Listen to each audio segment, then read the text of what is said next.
than the Wehrmacht Republic, rather, gave Hitler. That's what he said. Emergency powers. Already the President can order you with Executive Order 11490 and 11647. He can change people from this whole California and put them all in the desert if he wants to. He can take over all private property, all public transportation, every sheriff's department, every police department, all the National Guard, of course, is already in his domain. In one order, he can take this country over, or whoever the president might be. And Senator Church says Congress must come to its senses now.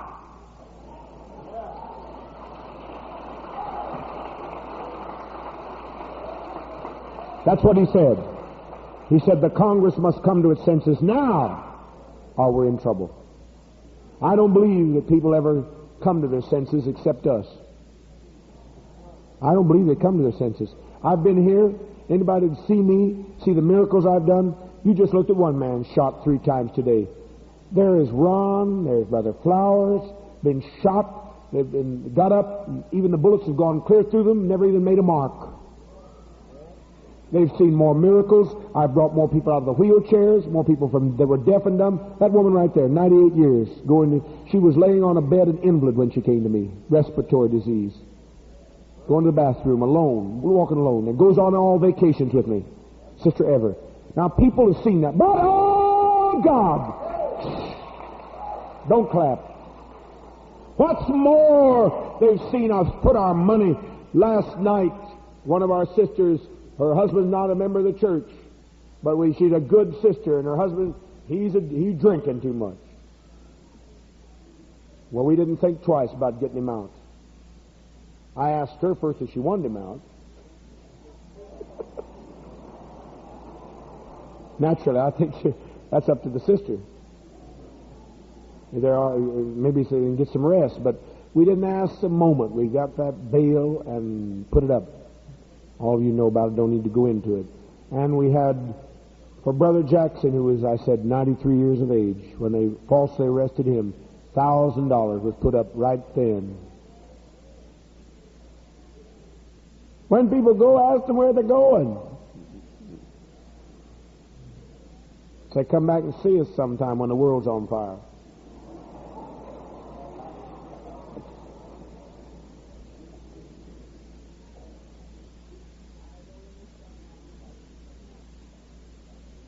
I don't understand how anybody could come around me seeing me adopt 8 babies, come around these old used robes. And I don't even, Sister Wilson will clean them for nothing.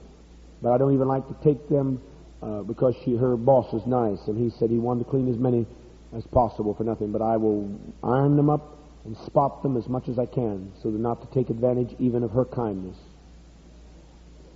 And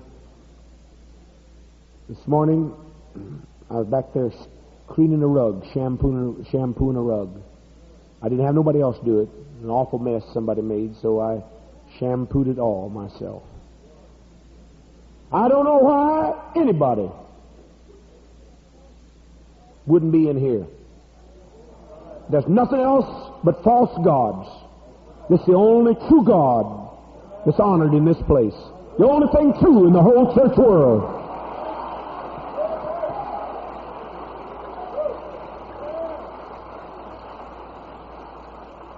I don't understand it. I wish I knew a man like Jim Jones. Now, I've never preached like this before, but this is just the depth of my heart. I wish I had a man to follow like Jim Jones. I'd be so glad. Oh, I would take just anything he said. I would do anything he wanted me to do. I'd give everything to follow a man like Jim Jones. But I have to be that man. It's a lonely job being that man. Because I've got to be the man that will never let you down, and I never will. I've got to be the man that's as dependable as the rock of Gibraltar. I've got to be as unchangeable as the sun. And I am. But oh, how I'd like to have a man to follow like you have. I wish I knew a man that would help me like I help you. I wish I knew a man that had a heart for his people like I have for you. I would like to find such a man. I don't even want him for me. I don't want him for me, because I don't want anything for me. I just want to have another man like me for you. It was thrilling yesterday when I was able to use one of my men in case this body had to be away for a while. It was beautiful how I just called him out and said, I'm going to stand there, I'm going to send my thoughts to you, because I felt some of my people getting shaky. What's going to happen to me if Jim Jones isn't here? What's going to happen? They got kind of shaky. And I stood him over there at that microphone. Nice kid, nice young man. Got part Indian in him, all races, an alley dog like the rest of us. Studying to be a lawyer, halfway through law school. I just said, stand up there, I'm going to practice God through you. And that's what I'm doing. Only I've perfected it. Some people practice the piano, and then some other people perfect it. So I practiced God, and I went through his mind and called out, well, you were one, wasn't you? Healed? What was I don't remember now. The head, the ear infection, joint. Who was the other sister called out? You were called out and healed from him. I told him my thoughts. I wrote them down here as I do, and then I meditated on them, and they went right through to him, and he brought the healing. It's marvelous, marvelous, marvelous.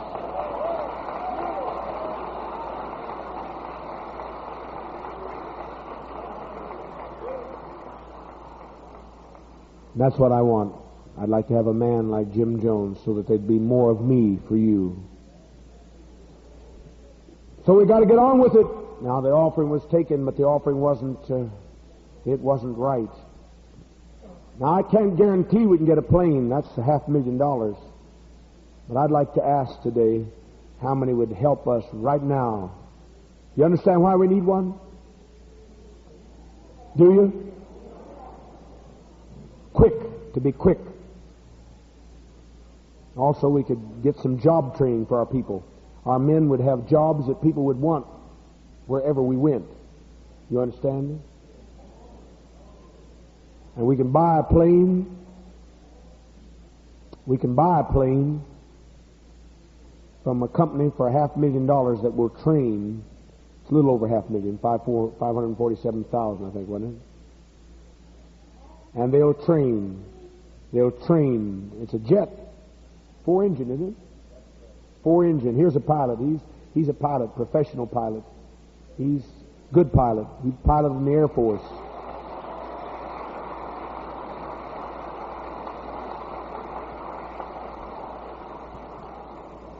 As I said, we could use it. We could use it for vacation if we want to, or use it for trips until we did, and we could charter it out. But what I want it for is that if a day of emergency comes, I want to be able to not cause nobody any grief. I don't want to fight with nobody. I just want to get my people out.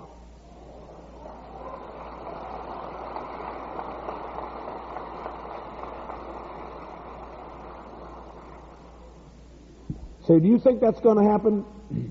I know that the 16th at 3:09 is going to happen. I know that's going to happen. So I've got such an ominous feeling about the other. It might happen before the 16th. So all the provisions we got up there in the valley would be wonderful. But if we have a dictatorship, the valley isn't enough protection against a dictatorship. So we got to have a little place here and a little Shangri-La over there. You know, over there. Some of you don't know where over there is. But I do. And that's good enough for you if you know me. I do.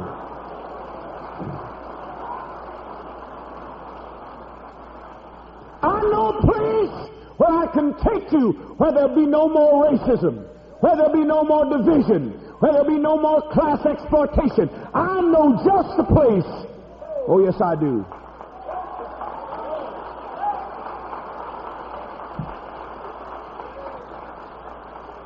And you won't have to worry about getting angel wings if we get our own plane. And we'd have something to bring in that would be valuable to us if we resettled. So you really do think we might have to resettle? The Jews should have And they just held on. They held on. They wouldn't let loose. They thought, oh, it can't happen to us. We're God's chosen people.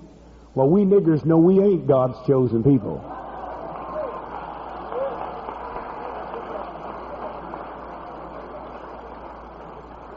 Now, you two sisters that came to get healed, you just stay.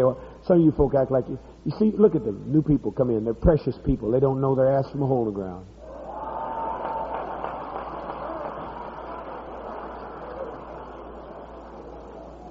I'm looking right at you. You look like you're all tied up. You ought to be at home with me.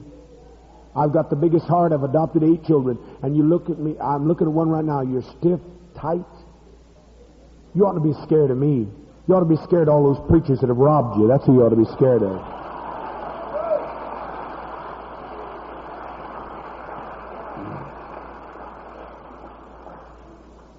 You can look around. Don't do it. I don't want anybody to be made uncomfortable. But you can look up here. I'm not being stared at by white people that hate me or dislike me. I'm being stared at by some black people who don't know they're black. Where do you think you are in 1973? What's just happened? They just exposed all over America that black children are being castrated. The government has castrated them. They just exposed this year that blacks were given syphilis and never given a penicillin treatment and experimented with like a bunch of common rats by the U.S. Department of Health. The 350 Mexican mothers was given a drug that has produced cancer in everything that's ever taken it. And they were told that it was birth prevention, and it didn't even prevent them from getting pregnant. They got pregnant, and they're doomed. They're absolutely doomed to die in 18 years, no less. They and their children will die of cancer, and the government did this. What in the hell's the matter with you? Don't you know where you are?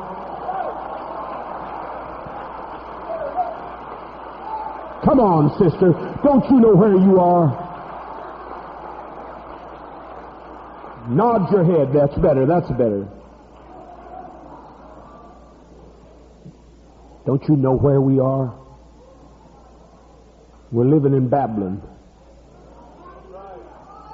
Some of you act like you've never read some of the books about what we're in.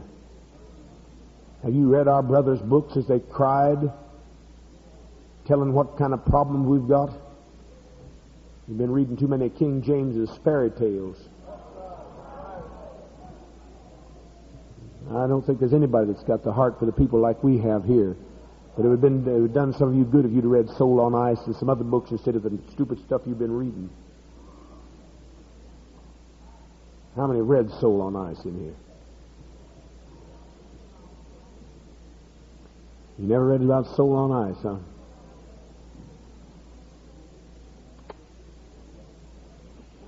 You know who's read them? Half the folk here that's read them, more than half, are not black but white. Well, it isn't that he's got the answers. No, I'm not suggesting that he has all the answers. Certainly violence is not an answer, but he sure tells you what you're facing. And you should know. You better read more about Harriet Tubman to see what kind of conditions we're facing. I'd like to see you get free, but there's an old saying, my folks and your folks told us about it, God's not going to help those unless they help themselves.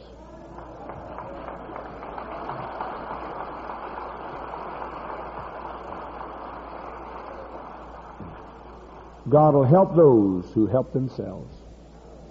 And there's not going to be any help. Not going to be nary a bit of help.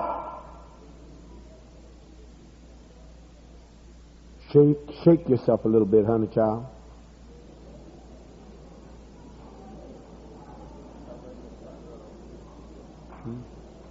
Peace. I wonder who will help us. Now we're going to call this Operation Plain. I wonder who will help us get a hold of that thing. Now, anybody got any questions about why we need a plane? Because I'll be glad to explain them to you. We should have one. And we want to represent it just exactly like it is. We should have one. Because I can get you someplace in about 6 hours by jet where your troubles would look like nothing compared to what they do now. Your troubles would seem like nothing there. I don't want to leave this country. This is our country. But I certainly don't intend to stay here if they take it over with a dictatorship.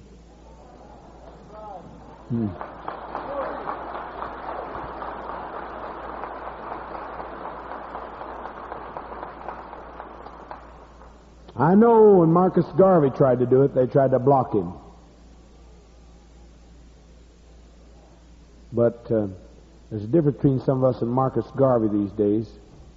If they try to block us, they better be damn ready to kill all of us.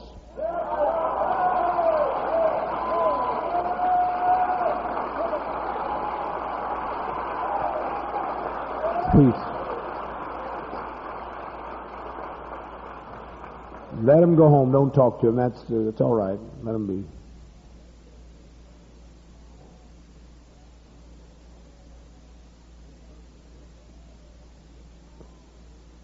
Anybody that can put on any kind of contest, any kind of program, any kind of thing that you can think of. She's just taking an act of faith. So don't get the idea of what you can.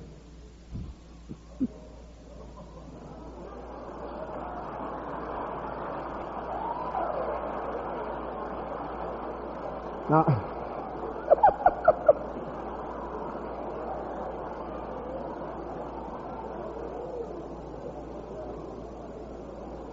I'll tell you one thing. I'd do anything to get you free. I'd do anything but do violence to somebody. I'd do anything. I'd do anything to get you free, and I will. So if you read about me doing something in the paper sometime and say, I don't understand why I was doing it, you can know one thing. I did it to get you free.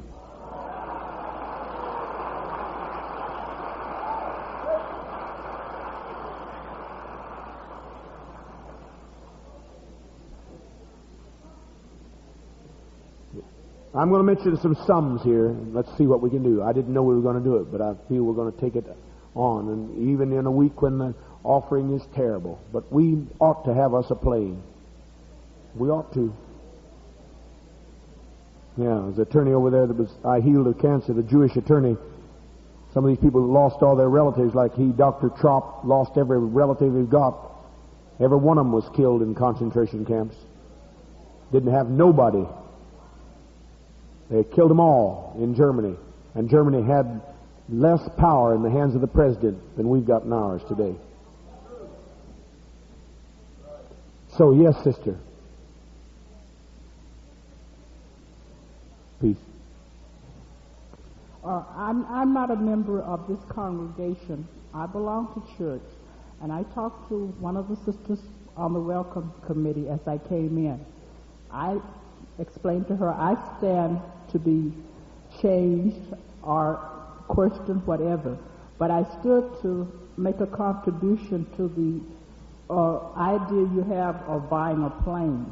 I do a lot of fishing. Now, a little slower, darling. It's coming through garbled. Do a lot of fishing, and I'm a friend to Sister Jones. I'm willing to donate all the fish that I catch to the church to do whatever you wish to do with it towards your plan to raise money for your plane. That's awful sweet of you.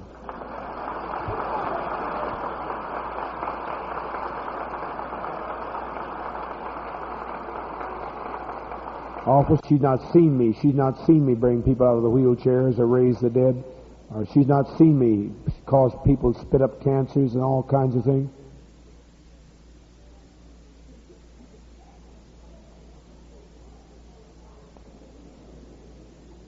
Are they sure in the right church, are they? Anyway, peace. This I say, if a woman can come in here and hear me preaching kind of strong and saying a lot of words that I don't not customarily use, and she can stand up and see the emphasis enough to say, well, I'm a fisher woman, and I will donate the fish. Wonder what about you that have seen me go down the jails right in this town and take my people out of them. I mean, you've seen me go right in a riot and keep the peace. You've seen me get every one of my people bailed out that was there, falsely accused or otherwise. You've seen me adopt 8 babies, take 200 that were starving, send all that money to Biafra. You can feel proud, not Biafra, but Sub-Sahara. We sent it to Biafra too. But now we're sending food to the Sub-Sahara because 9 million people are due to die. 9 million of our black brothers and sisters are due to die. They're due to die within 60 days, just from starvation. He said, God will help them. Yeah, baloney. God don't help nobody. We're going to have to help them. We have to become the hands and feet of God. Nobody helps anybody unless they help themselves. Peace. All right, I think I'm going to mention the sums. Anybody can say, I'll take it on. I'll take it on. Because I really, from my heart to yours, I'm telling you, we need it. 1,000. Anybody will stand up and say, I'll give. I just a few minutes ago, sent a message by revelation to the telephone, as I said about Sister Neal, Sister Lily Neal's daughter, who was attempting to commit suicide. But the call that I sent from this meeting lifted her at that very moment. She changed her heart. Now let's think gratefully upon that. The moment David and Rick called, as I told them, that moment, it saved her. Because that very moment, she was contemplating taking her life. I didn't know her. I didn't even know her. But I knew the precious mother. I knew her by revelation, Sister Neal. Let's think about our sister here that was being attacked by the knife, Sister Alfredo Saffold, being attacked. They choked her. They'd beaten her. They'd beaten her head. They nearly had her completely killed. And then she thought to call my name, knowing that I'm crucified with Christ. Nevertheless I live, yet not I, but Christ that liveth in me. And she said, Jim, stop it. And the knife broke off right there. That's just a